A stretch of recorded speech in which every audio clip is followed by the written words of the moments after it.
오늘 우리가 함께 읽었던 본문 말씀은 마태복음 9장 전체의 이야기입니다.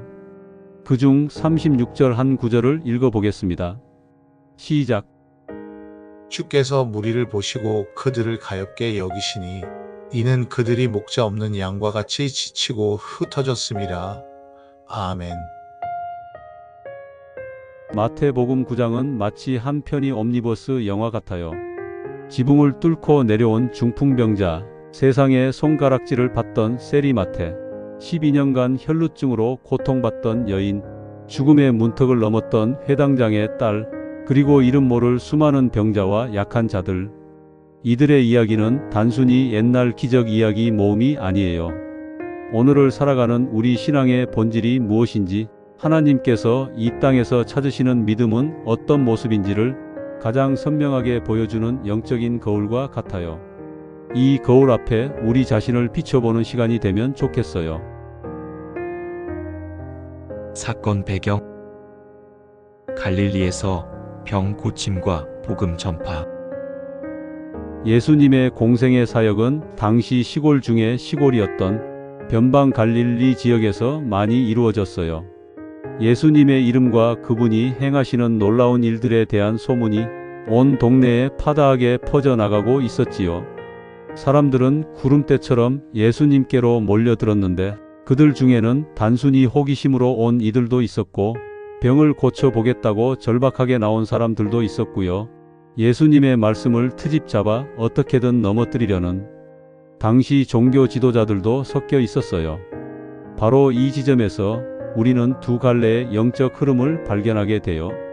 하나는 불신과 비방의 흐름이고 다른 하나는 믿음과 구원의 흐름이에요.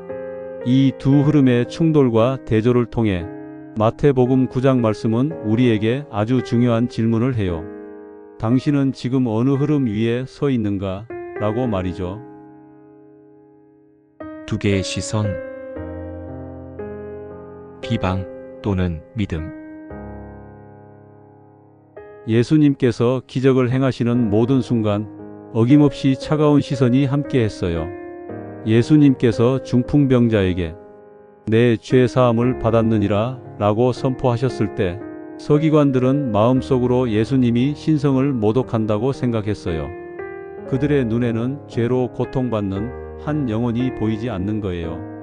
오직 자신들이 정해놓은 율법 조항과 법적 잣대만 보였을 뿐이었어요. 예수님께서 세리마태를 부르시고 죄인들과 함께 식사하실 때에도 바리새인들은 어찌하여 너희 선생은 세리와 죄인들과 함께 잡수시느냐라고 비난했어요. 여기서도 그들은 잃어버린 영혼을 찾아오신 목자의 마음을 전혀 헤아리지 못해요. 왜냐하면 그들은 거룩이라는 이름 아래 평민들과 분리와 차별의 선을 그어 놓았는데 그 수단이 바로 그들이 지켜야 한다고 주장하던 율법이요, 규율이었던 것 뿐이니까요. 그들은 하나님을 믿는다 했지만 자기 자신을 믿었고 종교 시스템을 믿었어요. 그렇기에 예수님 때문에 그들의 종교적 기득권이 흔들리는 것만은 참을 수 없었고 용납해서도 안 되는 것이었어요. 심지어 예수님께서 귀신 들려 말 못하는 사람을 고치셨을 때 그들은 그가 귀신의 왕을 의지하여 귀신을 쫓아낸다라며 하나님의 아들을 향해 끔찍하고 악의적인 모함을 서슴지 않았어요. 자신들이 이해할 수 없고 통제할 수 없는 성령님의 역사가 일어나자 그 근원을 사탄에게 돌리는 영적 무지함과 교만함을 드러낸 것이지요. 이것이 바로 불신과 비방의 흐름입니다. 정말 머리로만 아는 종교적 지식과 형식만 남은 신앙은 매우 위험한 것 같아요. 그런데 그 불신과 비방의 흐름과는 정반대의 흐름이 있었어요. 그것은 바로 작은 믿음을 가지고 예수님께 나아온 사람들이에요. 중풍병자의 친구들은 지붕을 뜯어내는 무모함을 보였어요. 너무 억지스럽게도 예수님 앞에 데려가기만 하면 돼 라는 단순 무지하지만 절박한 믿음이었어요. 또한 혈루증을 앓던 여인이 있었어요. 군중 속에 자신을 숨긴 채 그분의 옷자락에 손만 대어도 나는 구원을 받을 거야 라는 지푸라기라도 잡는 심정의 믿음으로 그렇게 하였어요. 그녀는 지난 12년간의 고통과 수치 속에서 해볼 것은 다 해봤어요. 그러나 자신을 낫게 할 수 있는 분은 오직 예수님 밖에는 없다고 여기고 그분께 나아간 작은 믿음의 손길 밖에는 없었어요. 길에서 예수님을 만난 두 맹인을 생각해봐요. 그들은 다윗의 자손이여 우리를 불쌍히 여기소서라고 외쳤어요. 자신들의 상태를 정확히 알고 예수님만이 자신을 긍휼히 여겨주셔서 눈을 뜨게 해주실 것이라는 것을 온전히 바랬던 겸손한 믿음의 외침이었던 것이죠. 우리 예수님은 이런 작은 믿음을 결코 작게 여기지 않으셨어요. 오히려 그들의 마음속에 꽂혀 있는 심지가 굳은 믿음을 보시고 그 믿음대로 될 것을 선포하셨어요. 예수님은 우리의 신학적, 지식적 깊이나 몇 년을 믿었는지를 보시는 것이 아니셨고 그분께 내미는 진실하고 절박한 믿음의 손을 찾고 계셨던 것이었어요. 하나님은 마음의 중심을 보신다. 이 두 흐름의 이야기는 시대를 넘어 오늘 우리에게 매우 근본적인 질문을 던져요. 너의 믿음은 현재 살아있는가? 아니면 과거가 되었는가? 여러분들은 이 질문에 무엇라고 대답하실 수 있나요? 하나님은 우리의 외적인 종교적인 행동, 즉 잎사귀의 무성함을 보시는 분이 아니에요. 하나님은 우리의 중심, 그 중심에서 비롯된 진실한 삶의 열매를 찾으시는 분이시잖아요.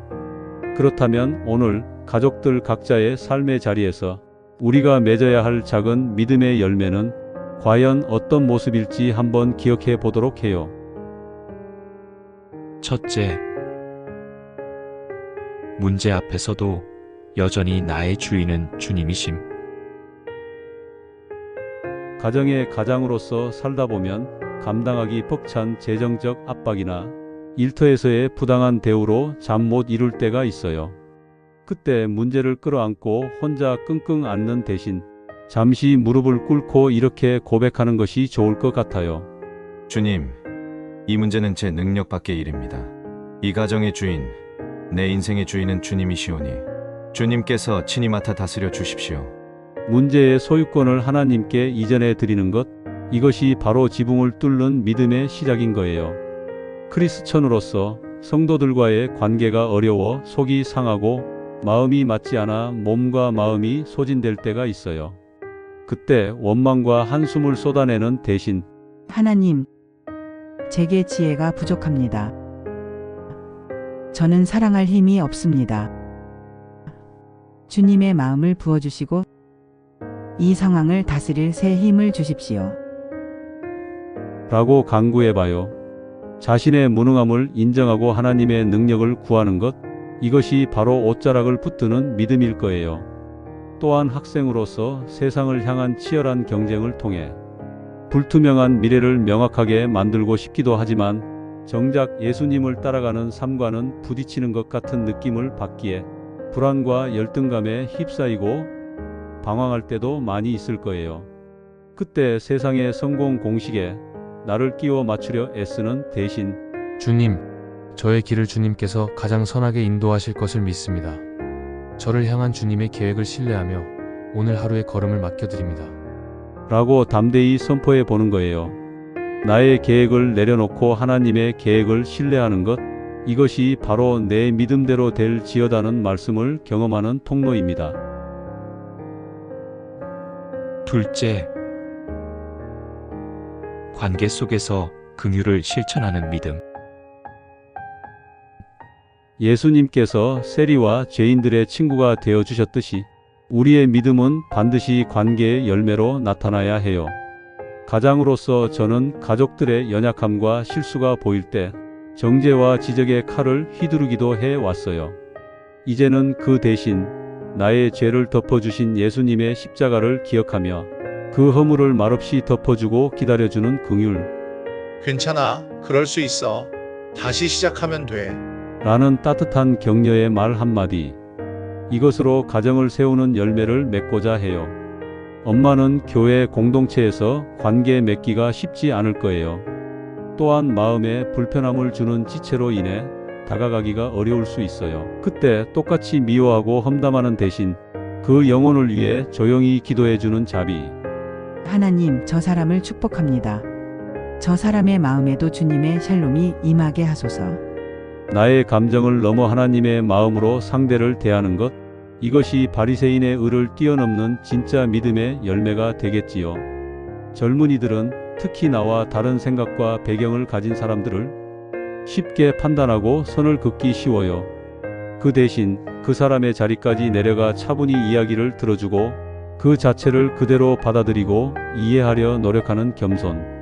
나의 의로움과 기준을 내세우는 대신 예수님께서 그러하셨듯 기꺼이 그들의 친구가 되어주는 것, 이것이 세상을 변화시키는 믿음의 능력이요. 열매가 될 수 있어요. 마지막 이야기. 예수님의 자비와 긍휼 닮아가기. 마태복음 9장의 결론은 처음에 읽었던 36절에 그대로 담겨 있어요. 주께서 무리를 보시고 그들을 가엾게 여기시니 이는 그들이 목자 없는 양과 같이 지치고 흩어졌음이라. 예수님께서 이 땅에서 이루신 모든 사역의 동기는 긍휼, 즉 불쌍히 여기시는 마음이셨어요. 오늘날 우리에게 닥친 가장 큰 위험은 이 긍휼의 마음을 잃어버린 채 종교적인 지식과 규칙만으로 가득 차서 목자 없는 양을 비판하는 바리새인이 되는 거예요.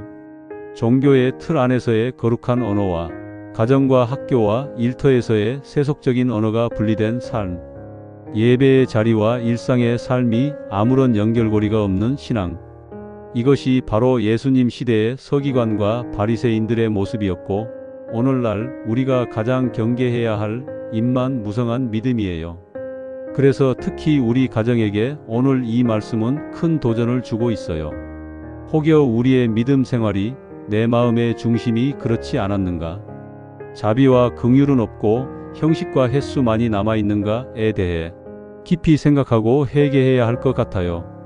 주님은 우리의 완벽함을 요구하지 않으셔요. 주님은 지금 우리의 중심을 원하세요.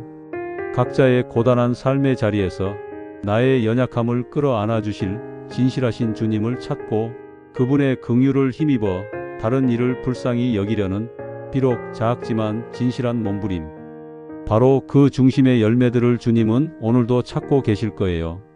더 이상 자기의와 마지막 때에 관한 지식에 만족하는 기만을 넘어 우리 가정이 예수님을 향한 진짜 만남과 작은 믿음의 열매들로 채워지기를 정말로 소망해요.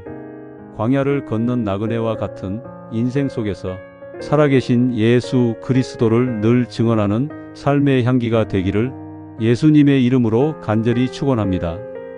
아멘.